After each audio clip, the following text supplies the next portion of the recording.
So అదే ఇప్పుడే అడుగుతూ ఉన్నాం కళ్యాణ్ రామ్ గారిని, విజయశాంతి గారిని మనం పోలీస్ పాత్రలు ఎన్ని చూసి మనం ఇన్స్పైర్ అయ్యాము. అలాంటిది ఆవిడ మళ్ళీ ఇందులో కనిపించబోతుందంటే అది ఒక కనువిందే. ఏప్రిల్ 18న మనం చూడబోతున్నాము. అయితే దీని గురించి ఆవిడ చాలా జాగ్రత్తలు తీసుకున్నారని విన్నాం. ఆవిడ నాన్ వెజిటేరియన్ కూడా మానేశారంట. మీరు ఇలాంటివి ఏమైనా చేస్తారా మీ సినిమా షూటింగ్స్ లో?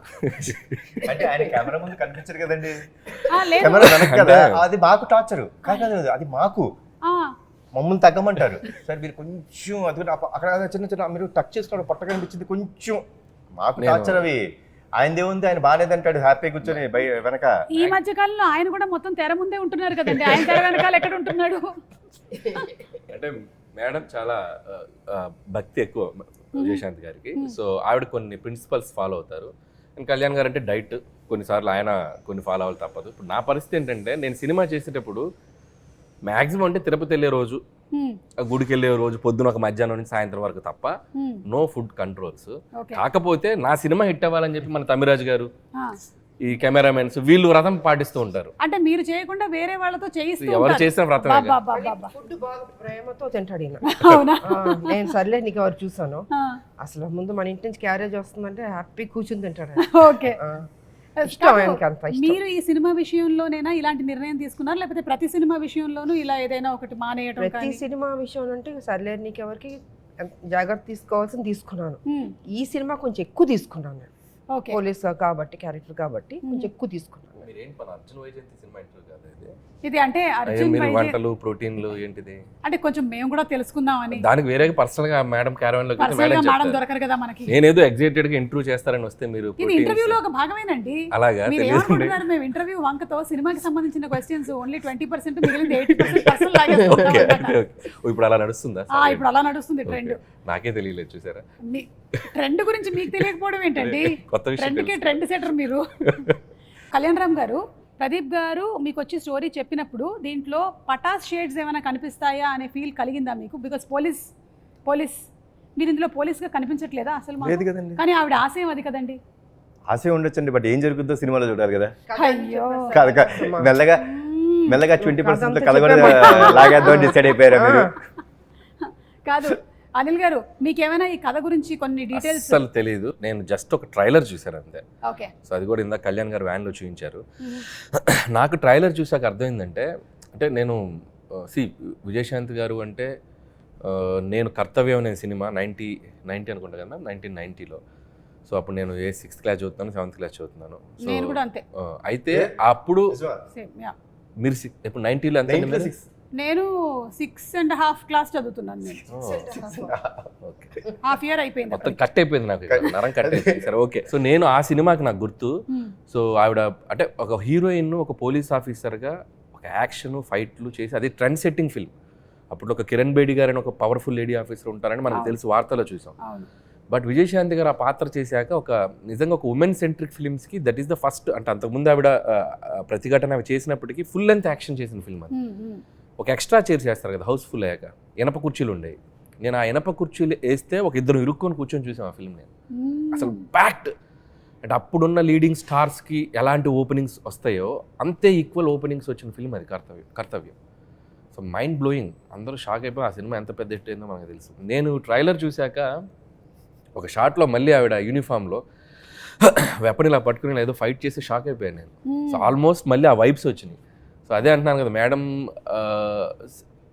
అంత జాగ్రత్తలు తీసుకొని మళ్ళీ యూనిఫామ్ వేస్తే మళ్ళీ చూసిన వాళ్ళు అంటే ఇప్పుడు ఈ యూనిఫామ్ ఇవి వేసి చేయగలరా అనే డౌట్ రాకుండా మళ్ళీ తను ఫిట్గా మార్చుకొని చేసిన నిజంగా డిసిప్లిన్కి హ్యాట్స్ ఆఫ్. మేము నిజంగా నేను షాక్ అయిపోయాను 2-3 షార్ట్స్. ఇంకా కళ్యాణ్ గారు, సో నేను పటాస్ వర్క్ చేశాను ఆయనతోటి. సో మీరు అన్నట్టు నాకు డౌట్ ఉంది, ఆయన పోలీసా కాదా, యూనిఫామ్ ఎందుకు వేశారు, యూనిఫామ్ ఎందుకు వేయలేదు అదే తెలియట్లా. సో ఆ కన్ఫ్యూజన్ అయితే ఉంది, కథ అర్థం కాలేదు. బట్ త్రూ అవుట్ ఒక ఇంటెన్స్ ఉంది. ఇద్దరి పాత్రల్లో ఒక తల్లిగా విజయశాంతి గారు, కొడుగ్గా కళ్యాణ్ రామ్ గారు, ఇద్దరి మధ్య ఉన్న క్లాష్ ఏంటి, ఇద్దరి మధ్య ఉన్న అనుబంధం ఏంటి, ఒకరి కోసం ఒకళ్ళు అనేది ఆ ఇద్దరి పాత్రల తాలూకు ఇంటెన్స్ అయితే త్రూ అవుట్ ట్రైలర్లో మెయింటైన్ అయింది. Very excited to watch. April 18 cinema.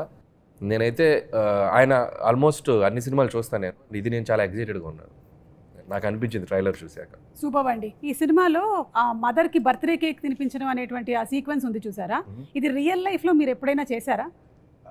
Real లైఫ్లో అంటే నాకు ఆల్మోస్ట్ నాకు 11 years వచ్చేంత వరకు 11-12 years వచ్చేంత వరకు మా అమ్మగారి పుట్టినరోజు తెలియదండి నాకు నిజంగా. అంటే ఆవిడకి తెలియదు. ఓకే. అంటే అప్పట్లో డేట్ అది తెలియదు. డేట్ ఏం తెలియదు. జాన్లో పుట్టాను అనే ఒక ఇది అసలు ఆవిడకి తెలియదు.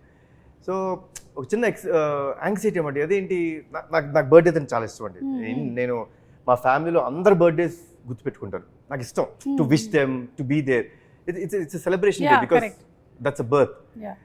సో మా పెద్దనాన్న గారికి ఫోన్ చేసి, పెద్దనాన్న ఏదో ఒకటి చేసి అమ్మ ఎప్పుడు పుట్టారో చూడండి అంటే, ఆయనకి తెలిసింది ఏంటంటే సంక్రాంతి రోజు పుట్టారు ఆవిడ అనేది తెలుసు. సో బ్యాక్ వెళ్ళి ఆ పర్టికులర్ 1957లో సంక్రాంతి రోజు ఎప్పుడు వచ్చింది. సో అదంతా చూసుకుంటే now we know that she is born on Jan 15th. Okay. So every Jan 15th I make it a point that I wish my mother. Cake cut చేసి ఆవిడకి బేసిక్గా ఇష్టం ఉండదు అవన్నీ, అయినా సరే I make it a point that I wish her, I be there for. ఆ రోజు నేను జనరల్గా ఎక్కడికి వెళ్ళినా ఆవిడతోనే ఉంటాను, షూటింగ్స్ చేయను. So it's very very important moment for me. And లక్కీగా నాకు ప్రదీప్ ఈ కథ చెప్పినప్పుడు it had that element. So the film totally revolves around the bonding between mother and son. But ఆ బర్త్డేకి హీరో ఎంత వాల్యూ ఇస్తాడు అంటే అంటే ఏం లేదండి. See my simple fund of life is అమ్మ లేనిదే మనం లేవు. ఆవిడ మనకి జన్మనిచ్చిన రోజు మన బర్త్డే గుర్తుపెట్టుకుంటాం కదా, మనకి జన్మనివ్వడానికి కారణమైన వాళ్ళ బర్త్డే గుర్తుపెట్టుకోవాలనేది నా స్ట్రాంగ్ నమ్మకం. So it revolves around that. It's very close to my heart. I said okay for this film. ఒక కండిషన్ పెట్టాను, విజయశాంతి గారు చేయకపోతే నేను ఈ సినిమా చేయను అన్న. మనోడు షాకు. సార్ అన్నాడు, మొహమాటమే లేదు ప్రదీప్, మేడం అమ్మ ఓకే చెప్తేనే మనం ముందుకెళ్దాం, లేదా ప్రాబ్లం ఇంకేమైనా కథ ఉంటే చెప్పు, వివిసి. బికాస్ ఆ కథ విన్నప్పుడు ఆ ఇంటెన్సిటీ ఆవిడ చేస్తేనే కరెక్ట్ అనిపించింది. సో లక్కీలీ అమ్మ ఒప్పుకున్నారు, దేవుడు చల్లగా చూసుకున్నారు మమ్మల్ని. ఒక ప్రాసెస్ అదే మీకు ఆల్రెడీ తెలుసు. నవ్వుతున్నారు చూసారా? ఎందుకని అడగండి, ఆవిడని అడగండి, మేడం చెప్పండి. విజయశాంతి గారు అలా పట్టుకున్నారా? అలా అవునా? తిరుగుతూనే ఉంటారు, మనకి చిరాకు వచ్చి నమస్కారం రండి చెప్పండి కథ చెప్పండి అలా అయిపోద్ది అసలు. సరిలేరు టైంలో she is not at all interested. అంటే వెరీ బిజీ ఇన్ పాలిటిక్స్. అసలు సినిమా అనేది ఆవిడకి అసలు ఐడియా లేదు. అసలు చేద్దామంటే మేబీ ఇంకో అప్పుడు ఆ టైంలో అసలు లేదు. ఇక నేనేమో విజయశాంతి గారిని ఎలాగైనా అప్పటికి ముందు ఒకసారి వెళ్ళి ఫెయిల్ అయ్యా, రాజాది గ్రేట్ టైంలో వెళ్ళి కలిసా, అప్పుడే ట్రై చేశా. చాలా సినిమాల నుంచి ప్రయత్నం చేస్తూ అప్పుడు వెళ్ళాను. అప్పుడు పాపం కొద్దిగా మొహమాటం, మరి మొహమ్మే చెప్పలేరుగా. లేదమ్మా నేను పాపం నో చెప్పలేక చెప్పారు. అది నాకు అర్థమైంది, మేడంకి కొద్దిగా మొహమాటం ఉంది, దీని మీద మనం ఫోకస్ చేయాలి. మీకు అర్థమైందా? మీ వీక్ పాయింట్ ని పట్టుకొని అర్థమవుతుందా? సో ఇక సరిలేరు టైంలో వెళ్ళి అంటే శ్రీనివాస్ గారు ఉన్నారు, అంటే they both have script judgement బాగుంటుంది. విజయశాంతి గారిదైనా శ్రీనివాస్ గారిదైనా. శ్రీనివాస్ గారు అంటే మన హస్బెండ్. సో సార్ది కూడా పర్ఫెక్ట్ జడ్జిమెంట్. అంటే కమర్షియల్ కథ అయినా ఏ కథ అయినా మనం జస్ట్ కథ అంతా చెప్పాల్సిన పనిలే, జస్ట్ ఒక ఐడియా చెప్తే చాలు, ఇది వర్క్ అవుతుందా లేదని వాళ్ళు చెప్పేయగలరు. సో నాకు తెలిసి ప్రదీప్ గారికి ఎలాంటి ఎక్స్పీరియన్స్ ఉందో అమ్మ మీరే చెప్పాలి. అదే అంటే ఆయన కూడా స్వాతి ముత్యం లాగానే వచ్చి మళ్ళీ కథ వినిపించి అసలు ఆయన ఏమైనా అనిల్ గారి దగ్గర ట్రైనింగ్ తీసుకుని వచ్చారా? డౌట్ గా ఉంది, వీళ్ళేదో మాట్లాడుకుని ఉంటారు. నేను ఇలా పడ్డాను, నువ్వు కూడా అలా పడు, నా ఫ్రెండ్ ఒప్పుకుంటుందేమో అని చెప్పుంటారు. అది కాదు పాప, మనోడికి డెడ్ లైన్ కదా, నేను చేయను ఆ సినిమా. అమ్మో ఇంక ఈయన చేయనంటే ఆవిడ ఒప్పుకోకపోతే ఈయన చేయనంటాడు. చెప్పాడు మీరు చేయకపోతే బాబు చేయనన్నారు. అమ్మా నా లైఫ్ పోతుంది, దయచేసి ఎలాగని ఒప్పుకోండి. పెద్ద మెడిసిన్, పెద్ద చాలా పెద్ద విషయం.